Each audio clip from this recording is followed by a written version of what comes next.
Anselm of Canterbury and the Feudal Framework of Satisfaction. Welcome. Today we explore Anselm of Canterbury and the feudal setting that shaped his classic account of the Atonement. Anselm lived from roughly 1033 to 1109. He served as Archbishop of Canterbury and wrote Cur Deus Homo, Why the God-Man. In that work, he presents the satisfaction theory of the Atonement. Many readers today hear the language of honor, debt, and satisfaction and immediately think of medieval feudalism. The question is whether Anselm simply baptized the social structures of his day or whether he was doing something more carefully biblical.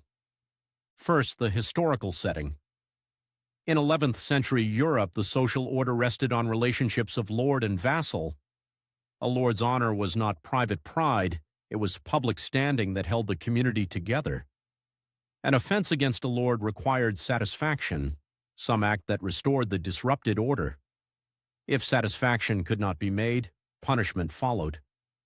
Anselm grew up in this world and used its language, yet he did not treat feudal custom as the source of his theology. He treated it as a familiar illustration for truths he believed Scripture already taught. Second, Anselm's actual argument. Humanity has withheld from God the honor due him. That failure creates a debt that finite creatures cannot pay. God's justice will not simply overlook the debt, because that would leave the moral order of the universe disordered. Mercy and justice must meet. The only one who can make satisfaction is both God, able to offer something of infinite worth, and man, able to act on behalf of the human race. Hence the necessity of the God-man. Christ's obedient life and voluntary death offer to the Father a gift greater than the debt of sin. That gift restores the honor due God and opens the way for forgiveness. Notice what Anselm does not say. He does not claim that God is an insecure feudal lord whose personal feelings must be soothed.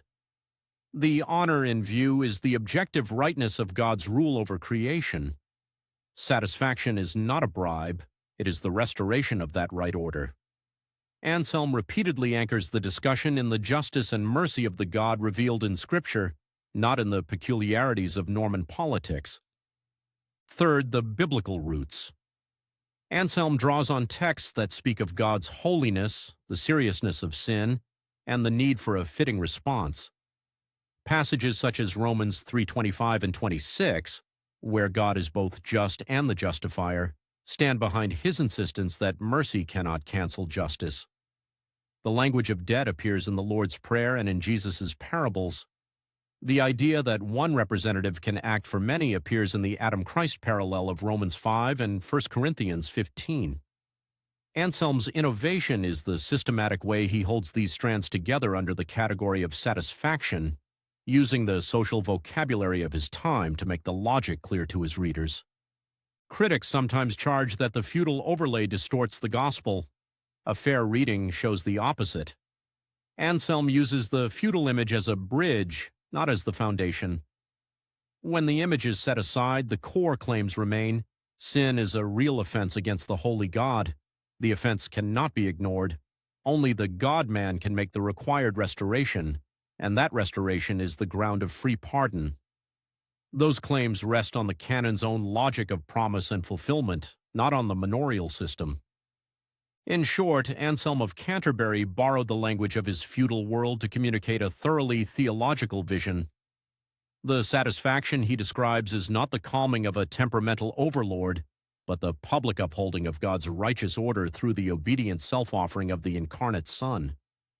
That is why Cur Deus Homo continues to repay careful reading. It forces us to ask whether our own accounts of the cross take with equal seriousness both the justice and the mercy of the God who has spoken in Scripture,